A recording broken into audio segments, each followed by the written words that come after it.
There. Hey, Ridhima, how are you? I am good. Good to see you. Thank you. Nice to see you First of all, too. I have first of all, I have to say that thank you so much for doing this. I know it gets really difficult at home with all the kids around, but thank you so much. Sure, we are locked down, so six of us in one little space, and yes, it's been another long day already. It's only 2:30 here in South Africa in the afternoon. Oh, it's just 2:30 there, is it? So how's Yes. lockdown treating you so far? I mean, how's South Africa coping with it? Well, I think sure. The only concern for us is that we obviously fairly similar to India. We have a large population who live in very close proximity to each other. So a lot of those who kind of live on the poverty line or just below it. And I think government's real concern is that if they don't flatten the curve or if they let coronavirus sort of get away from us, we could be in for a huge spike and very quickly. So, the lockdown is obviously affecting the economy. We've already seen that the currency has taken a bit of a knock. Essential services, the only thing that's operating, I suppose, similar to India, the streets are very empty unless you're going to get medicine or if you're going to get Hmm. to the supermarket to get Yeah. groceries.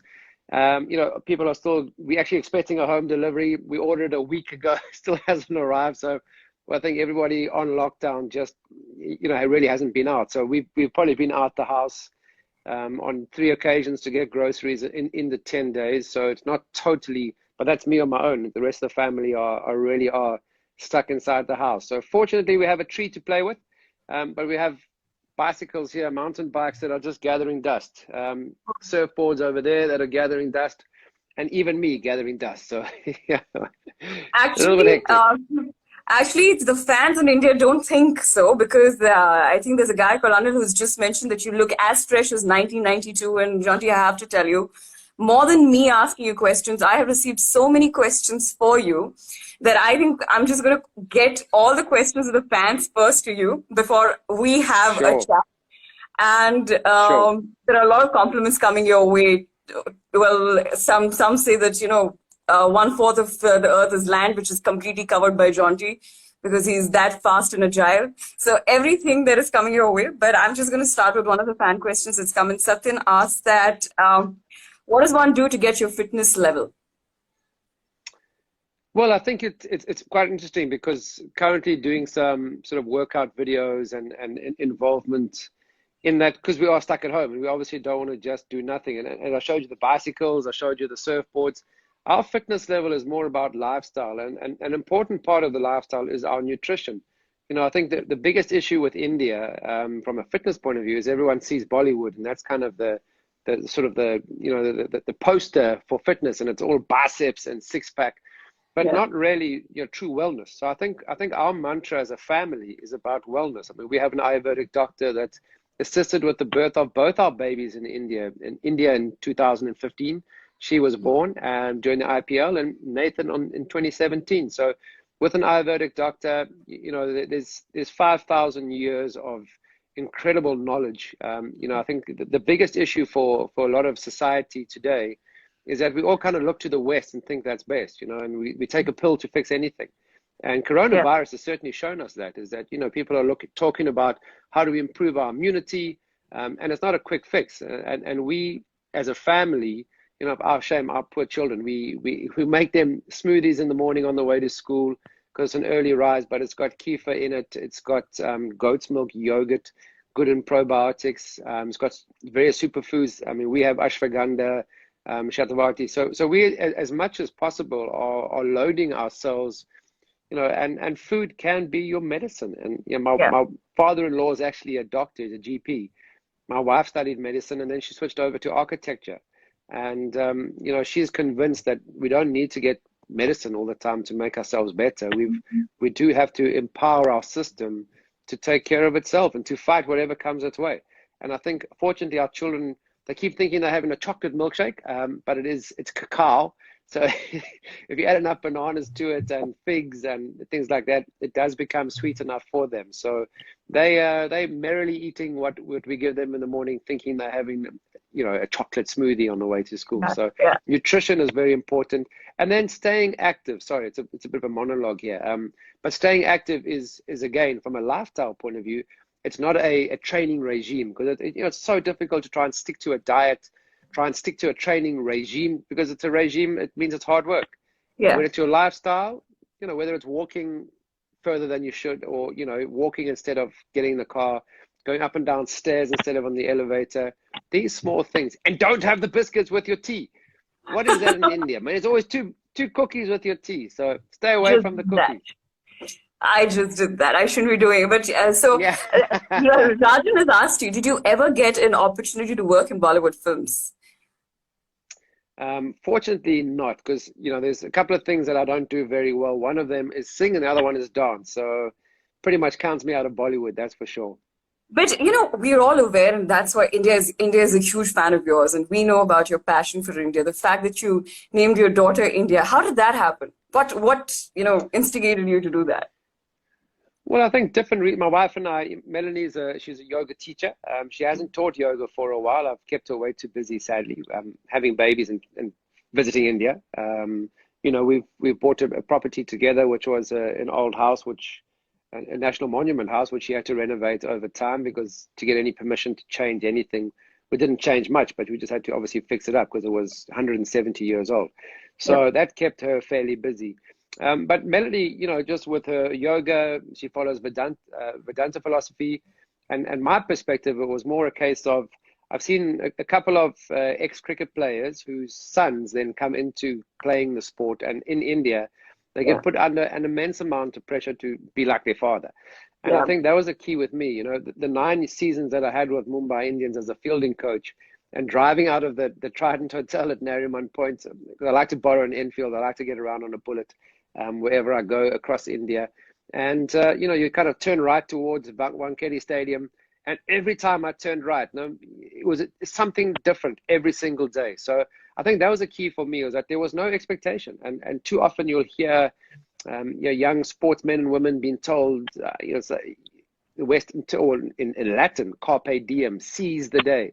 And Yeah. too often, I've kind of learned by spending time in India, is that if you embrace the day, you get way more out of it. If you're seizing the day, you're trying to bend what's happening to your will or to your expectation. And that's Yeah. often a problem in India, because, if you arrive there with preconceived ideas, you're either overwhelmed, because India really is in your face. There's a lot of people, not much private space at all, or you can be disappointed. So I think if you arrive anywhere with an open mind, Mm. you really can embrace what is going on, and it's pretty Yeah. much a part of your destiny and your journey. And that for me was a key with India, that she Yeah. needed to know that this is her journey.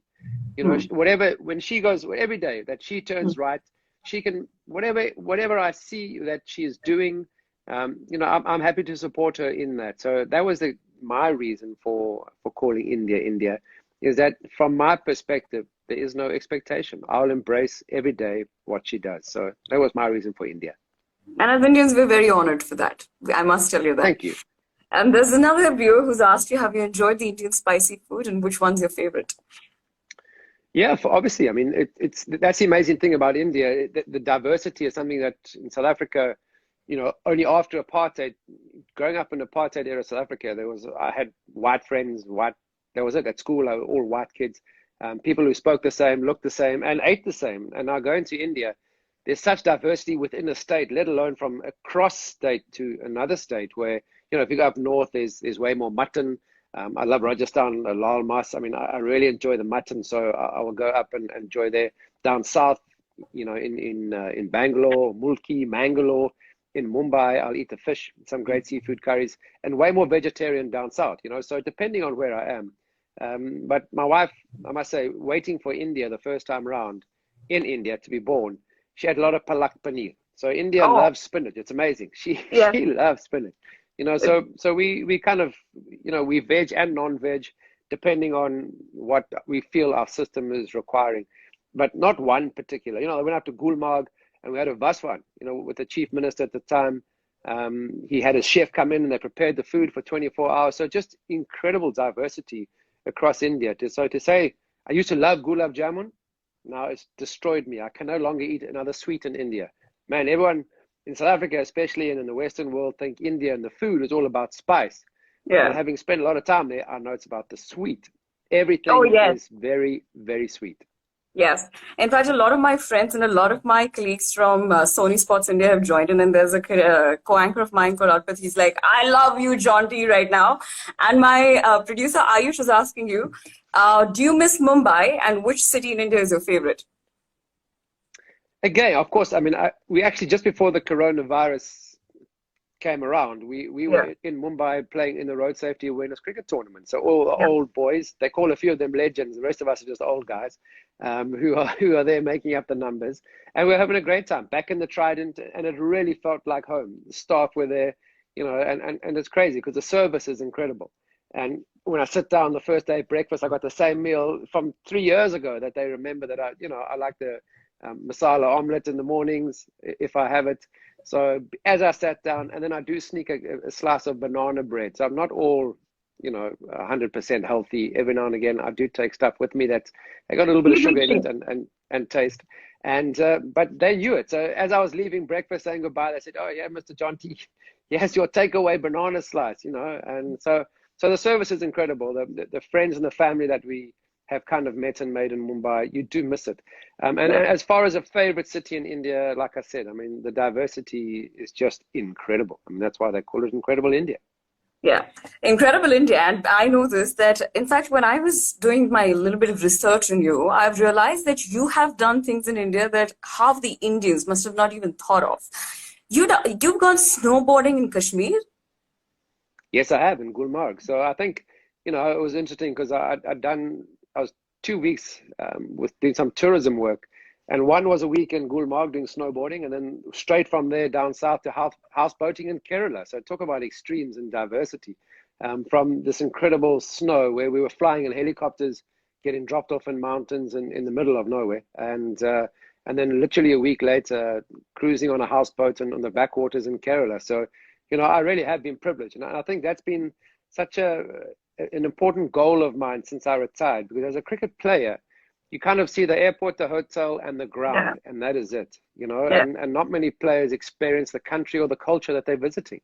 yeah, So I've really made it a point that every time I arrive in India, which is why I love the bullet, because if you're flying over a country at 30,000 feet on an aeroplane, you don't actually experience the culture much at all.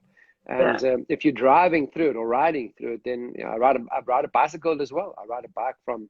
I was working in or staying in Worley and commentating at Wankhede Stadium. So you kind of find if you go on a bicycle or two wheels or a motor car, it takes you the same amount of time. It Yeah. still takes 30 minutes to get from Worley to Wankhede. So, Yeah. and I really have found that when you're on at ground level and slightly exposed on two wheels, then you do get to experience the culture of the country like nothing else. Yes, yes, indeed. So which year was it when you did snowboarding in Kashmir? When was that? Wow. So probably back to 2000. I've been there 4 times to go snowboarding.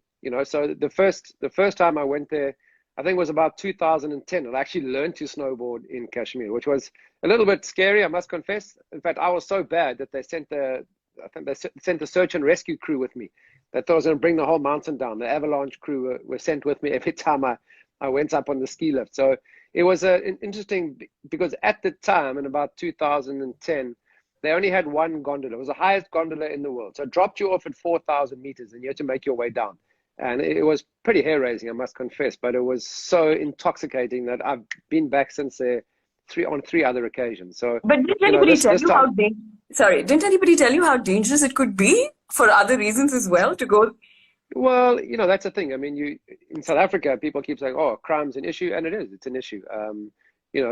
We've had real issues in South Africa. We toured Sri Lanka, one of the few teams that toured during the civil war, and throughout from 1993 onwards, we were one of the few teams that every time a tour was on, we always went across to Sri Lanka. So I think we have this because we've lived in a really unique environment in South Africa. We have the sort of a perspective is that whatever you read in the newspaper is not always 100% right, and it's not always both sides of the story. What you see on the news, the same thing. So Right. from that point of view, I think I still remember the first day that we flew in the helicopter. The pilot, when we got back, it was a New Zealand pilot, New Zealand helicopter, a local Bila Majid, the guy a local partner who directed the operations in Kashmir. And he just said, "Oh, I think we're going to get a call from the head of the security force here." And sure enough, because they said we'd flown too close to the LOC, but it was a bright red helicopter, so no one could even think that we were sneaking over anywhere. We were very visible to everybody. But no, I didn't go there and go, sheepers, I must, obviously you got to be aware, you don't want to be foolish. But also the same thing, I never arrived with a preconceived idea, because then, as I said, you're either overwhelmed or underwhelmed, or, you kind of see it at face value, you experience it and make up your own mind. I think I've learned a little something here. What is the wildest adventure that you rate? You've gone to Leh Ladakh as well, and I think you've covered a lot of south as well. What do you think was the wildest adventure that you did in India? Camel riding in the Thar Desert. I can't ride a camel, I've discovered. It really is uncomfortable. So they said, what supposedly the ship of the desert. I was never comfortable at all in a camel. So yeah, I think that's probably the wildest thing I've done, just because I was so uncomfortable perched on the back of this poor camel. I haven't done that again. So I've done it once and kind of thought, okay, this is not the thing for me. But things like riding the bike, riding a bicycle, riding a motorcycle. I'm never too concerned about, is it wild, is it not wild? Right. Because too often I have a little bit, sometimes too much enthusiasm and a little not enough skill when I'm doing something. But also, it also kind of makes life fun at times. Have the Indian waves attracted you? Because you're a great surfer as well. Yeah, sure. From Mangalore, Mulki, I head there. I'm part of the Surf Federation in India, and we host 2 contests in the year. The one is in Kovalong Point, which is in Tamil Nadu, just south of Chennai. So, then from there I go to Mahabalipuram, which is a great surfing spot, and then even down to Pondicherry. So on the West Coast, there's some great spots to go surfing. And then on the East Coast, when I was working with MI and we'd go play Hyderabad, Vizag as their second stadium or their second home, also had another great surf spot. So, again, get on the bike, ride out. A friend of mine, Melville Smythe, he had a little surf school there, and he would keep spare boards and just go borrow one. So I think if you go looking hard enough, you can certainly find anything to get you excited in India. Indeed. There's a funny comment here. Alicia is asking you, have you ever fallen off a camel? Luckily, I got good hands, so I hung on tight. That didn't happen. All right. So Anil and Vikram are asking you, who are the best fielders according to you in the current time? In whom do you see yourself?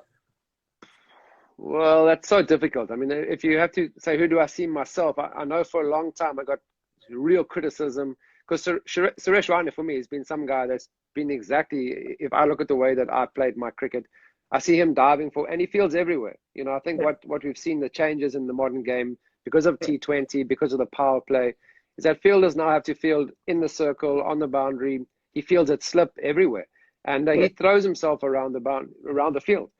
So I think Suresh Raina for me has always been really good. Jadeja is just so quick, so he's totally different to me. He doesn't dive around as much because his feet move so incredibly. I think that's the key to being a good fielder. If you've got fast feet and you can move, you can get to the ball, because you can have the best hands in the world, but if you can't get there, you're never going to catch it. So, so currently in India, some great fielders. AB de Villiers is still really entertaining. Martin Guptill in New Zealand is spot on. Steve Smith from Australia, David Warner. So there's some great guys around the globe. So Ben Stokes, he produces some amazing performances in the field, and it's great to watch them. So I must say, I've really always had a very soft spot and a real admiration for Suresh Raina. Indeed, and we're just joined by Yuzvinder Chahal, and he's saying that I'm a huge fan of yours, and will you please say my name? So if you could just say a big hi to Yuzvinder, he's going to come on next. So if you can go ahead and say something to him. Yuzi, you notice Yuzvinder Chahal, I did not mention your name when it came to who are the great fielders. I keep hearing, though, that it's because you've got these little fingers, but it doesn't stop you from ripping the ball. Hello, Yuzi. Well, there you go. And he's also sending some questions for you, so I'm going to take them in a bit. But what is it like growing up in South Africa? Did you have a lot of sports around, and especially when a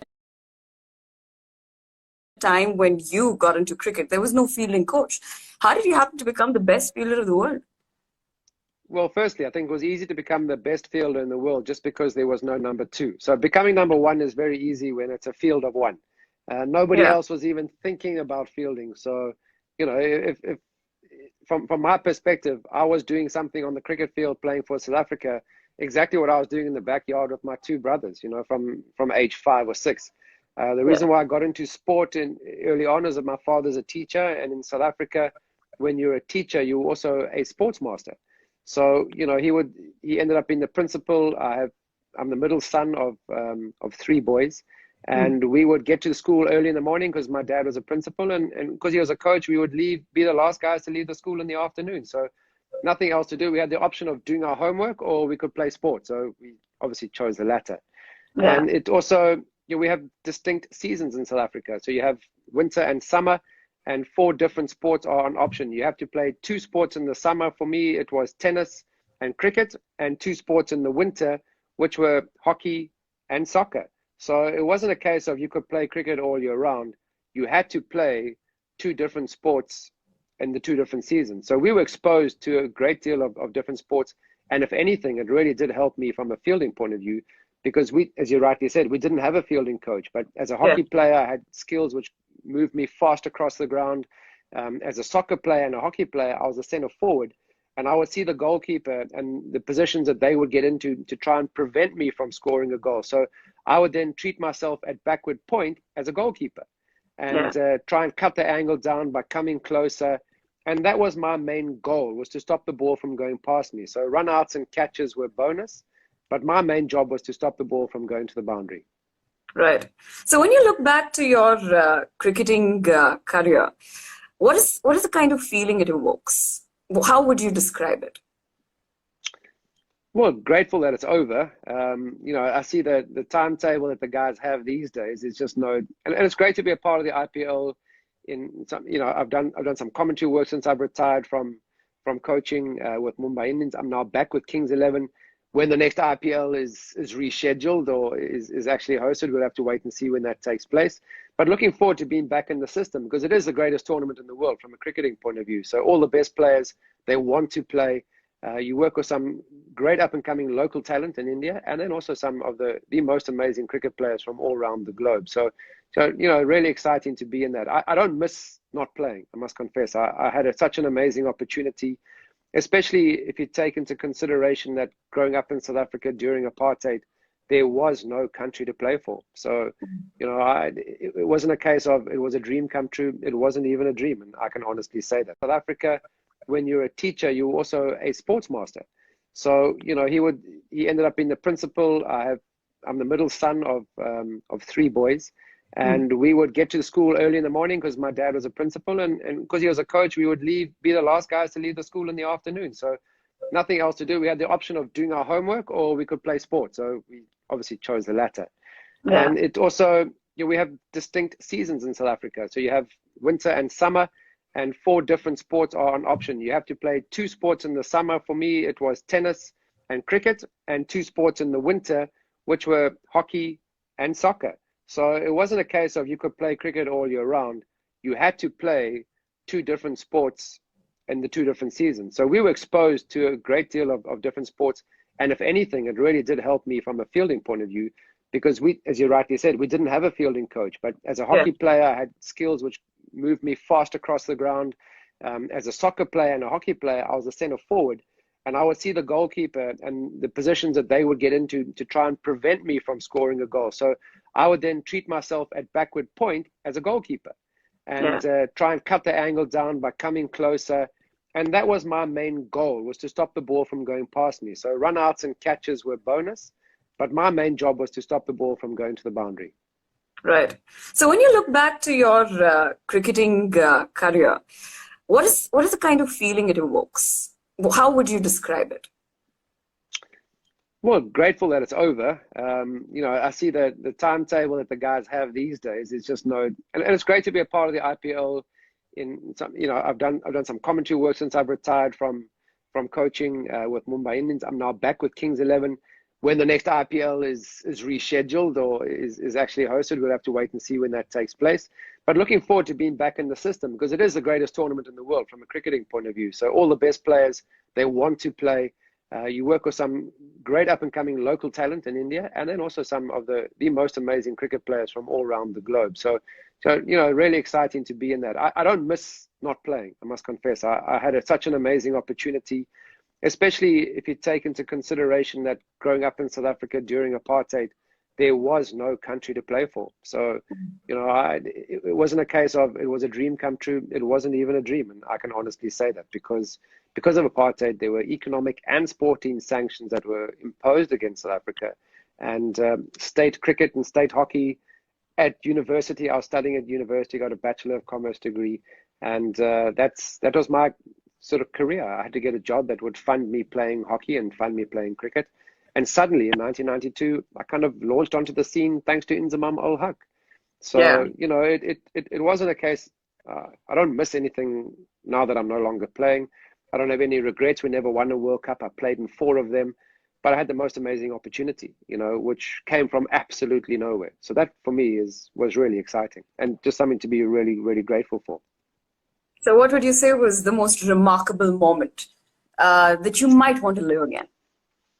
I think my first game for South Africa, we played in a one-day game in the 1992 Cricket World Cup. My first match for South Africa was against Australia, who were the hosts and obviously the defending champions in 1992 and having won in 1987. So we played in Sydney, a sellout stadium. And before that, I'd only played state cricket. So my first in front of maybe 4,000 or 5,000 people. Now we're playing at the SCG in front of 30-odd thousand and being televised around the world. So that really was incredible. The fact that we went on to win by 10 wickets, I can't even remember that. 9 wickets, sorry. See, I got a bad memory. I never even got to bat. I got a run out. I think the 10th wicket was a run out, which I was involved with. And then we went on to bat and we passed the score with only 1 wicket down. But an incredible, incredible opportunity to play live in those sort of circumstances and, playing for a country for the first time that South Africa had done that in 27 years. Yeah. Well, Mervin's just joined in, the man who's got us connected, and he's asking me to ask you about how strict your father was while growing up and what a lovely disciplinarian he was. What was his role in getting your life disciplined in sports? Yes, so my father as a teacher and as the principal, the principals were allowed to discipline with a stick in South Africa. So you had a cane. Yeah, you mentioned that, yeah. Police in India have this big lathi, which, it's a bamboo stick, and my dad had something much smaller and whippier. But it would leave it would massage you quite abruptly. And so discipline for us was actually interesting because he certainly taught me a few good lessons early on in my career. And the first one was, Jonty, you got to practice like you're playing in a game. And the second thing was that, you got to just practice the basics, get that right, and then move on. But yes, discipline was a big thing. So when I started playing cricket for South Africa, Kepler Wessels was our captain. And it was a bit like having my dad as a captain. Kepler was as strict as my father. So for some of the older guys, it was quite a shock to the system because they weren't accustomed to be bossed around by someone the same age as them. Whereas for me, I was 22 at the time and Kepler was 32, but it was just like having my dad as the captain of South Africa. But yes, discipline was a big key word in the Rhodes household. All right, we've got Sidhu who's asking you, which was the toughest position as far as fielding is concerned? Well, I read in an interview that Sachin called you a ghost because wherever he looked, you were present. So Sachin Tendulkar actually termed you as the ghost because I doubt if there was any position that was tough for you, but you can go ahead. Well, I think if Sachin calls me a ghost, it just shows you how well he focused and cut out all the noise around him because I was making such a noise in the field that he would have to know where I was. But I was told by the late Eddie Barlow the one time where I was playing state match, he just said, Jonty, I can hear you from the stadium, let alone the batsman. From the middle of the wicket. So, Colin Bland, who was someone in South Africa who was renowned for his fielding, he apparently was a bit of a ghost. He would drift from different places. I would enjoy fielding short mid-wicket for Pat Simcox, the off-spin bowler, because he and I had a good connection and he would sort of let me know in Afrikaans, one of our native languages, what length he was going to bowl. So then I would then alter my position and anticipate the ball to turn into that area. But I think the most difficult position was a couple of test matches when young Paul Adams was fresh on the scene. They used to call him the frog in the blender. So he was a left arm. It wasn't a Chinaman. He used to hold the ball in his fingers like this and almost bowl, I don't know how, looking at the back of his head at the batsman. So very difficult to control. Gary Kirsten was our specialist short leg at the time, which you don't often have senior players fulfilling that role. But I think Gary had one or two full tosses too many that were driven into his shin, so he asked me to please stand in for a couple of overs. So yes, I think fielding short leg for spin bowlers in test matches, you've got to be a very special person. Right. Well, I'm going to take a few questions that had come in earlier as well. We've got a guy called Bhamya who's asking you, what was the wittiest sledging that you went through? Well, I think the biggest. I think South Africans and Australians were pretty hectic with our sled. Not hectic in a way. We just didn't keep quiet. And I wouldn't say it's witty. I mean, I think Australian sense of humor is fairly similar to South Africans. We're quite rough, I think, around the edges, and so nothing witty at all. But I must confess that I don't. What happened on the field, it kind of happened and it's past me. I definitely don't drag that on in my career. If I've left most things behind, there's nothing really from a sledging point of view that I remember that made me laugh or made me cry. Perfect. All right. So we've got Khan Mohammed who's asking you, how different is India for you when you were here in '92 and now when you visit India? How much of a change have you seen in the country? What is the stark difference? Sure. Where do I start? I mean, I think 1993 was my first trip. We played in the Hero Cup, and just traveling around India was pretty difficult. Traveling to the outlying cities, the sort of tier 1, tier 2 cities where we played a few of the one-day matches. Obviously, the metros were still 5-star hotels you had access to, but I think now, I think the awareness of people from a health and a fitness point of view, it's great to see, because in '93 you'd see a couple of old men walking up and down Marine Parade. There wasn't much of a pavement even to walk on in those days, and they would sort of swing their arms and do a few stretches. And that was the sum total of fitness in India. So unless you were a sportsman or woman, you never really saw anybody exercising. The sum total of the exercise were people walking their dogs or kind of walking themselves. So I think that awareness has been incredible. That the number of gyms that have opened up, the various gym chains, people doing all sorts of different sports, the popularity of kabaddi. I mean, I enjoy kabaddi because I want to work with a few of those guys. Man, they are great athletes. They're strong and they're fast, power and mobility, which as a fielding coach is something you want to work with because, as I said, you can have the best hands in the world, but if you can't get to the ball, you can't catch the thing. Yeah. So I think the biggest difference is that, I think the whole country has opened up to a lot more of India. I think India was fairly insular when I first came in 1993. Now, and maybe I think more Indians are experiencing the fact that they actually can travel at home and be wowed and impressed and, by the diversity, whereas you don't have to go overseas anymore to see different things. You can travel across India and, you're going to see such incredible things wherever you go. Right. So, Jonty, you know what? I wanted to actually ask you this question because now, whenever we travel to another country, there is a certain comparisons that you might carry with your own country when you say, you get into a cultural shock or, you go like, oh, this is very different from my country. What do you think was the stark difference between the Indian culture and the South African culture? Well, amazingly, I think that the levels of service in India it's almost like it's just second nature. That has been incredible throughout, and that has been consistent throughout.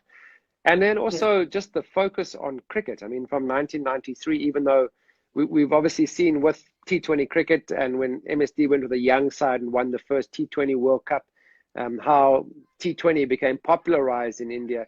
But just seeing the incredible knowledge and the extent of that knowledge of the population in India, cricket fans around the world. In South Africa, I'll maybe sign 2 autographs a month and have 3 selfies in South Africa.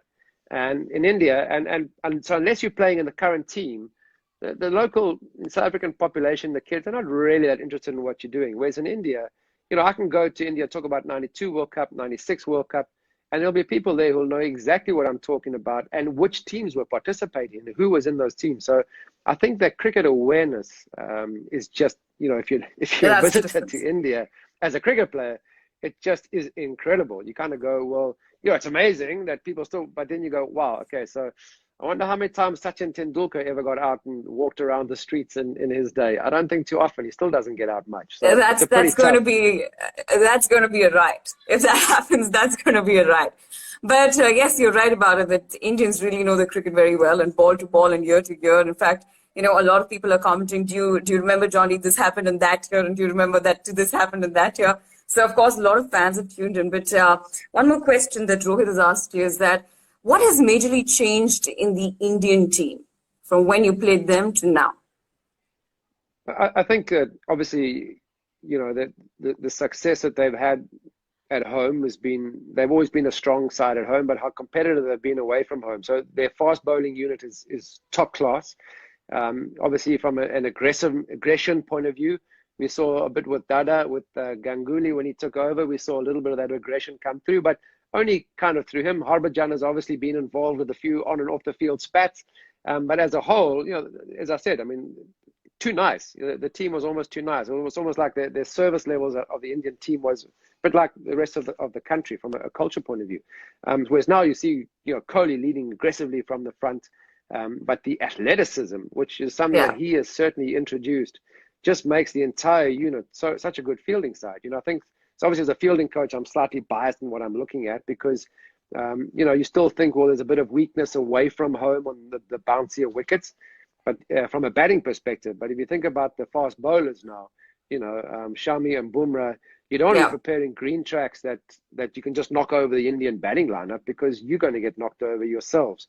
So I think there's a couple of things, but the main thing for me, with a biased and a jaundiced outlook, is that they are such incredible athletes these days, and that's because of Virat Kohli for sure.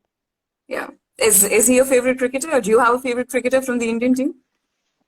I don't have a favorite cricketer, I must confess. We don't have a television at home. So when I have to work, I pretty much follow online and see who's doing what and just to keep up to date with that regards. So I do use them a lot from an examples point of view, to talk to young players about what they can do and how they can approach it. But I suppose he's easy to use as an example because he's so damn good, man. He's got incredible technique. We obviously have AB de Villiers that two play together in Bangalore during the IPL, but they're such different players and have such a huge following, both of them. But Kohli, from his consistency, I mean, his shot selection is incredible. So, so I think, Steve Smith, I've been criticized before. I said, that guy, I can't believe how many runs that he scores. And just with his technique, I can't understand his technique. So I can't coach it or explain it to younger kids. But, at impact, doesn't matter where your bat goes, as long as when it comes down straight, it comes down straight. And again, shot selection, he knows what's good for him. So Smith and Kohli are totally different ends of the lovely to look at spectrum, but both very, very, very consistent when it comes to scoring runs against all opposition. Yeah. Well, Jonty, I'm just going to say thank you so much for your time. I know you're a little short on time and you want to go back to your kids, but we are really missing you in India, and hopefully you'll come back here soon. Is there anything that you'd like to say to all your fans to stay healthy, stay safe, and how to keep themselves entertained during the coronavirus? Yeah, I think obviously staying at home is really important because we do have to keep our distance from a social. Hello, Nathan. Sorry, guys, interrupt. Very important. Nathan, I'll find you a skateboard now. So he wants a skateboard. But I think what is really important is just to appreciate the fact that our actions are going to influence people around us. So we can't afford to be selfish. Nathan wants a skateboard. Sorry, guys. Here you go. Got to go. Other one, Nate. Okay, sorry, Nathan. No problem. One. Whoa, this new one. Okay, guys. All right, listen. It is a new one. Okay, so yes. So I think that's a key thing. It's like being in a team environment. Team sport. I've always played in a team sport, and whatever you do has consequences on the team as well. So I think that's what we've got to see ourselves, especially in India and South Africa as well. One big team. We've got to do this together. Yep. Thank you so much, Jonty. And Mervyn says that we want to take you out for a karaoke. So thanks to Mervyn for letting this happen as well. No chance. Thank you. See you. Thanks a lot. Go very much. Bye.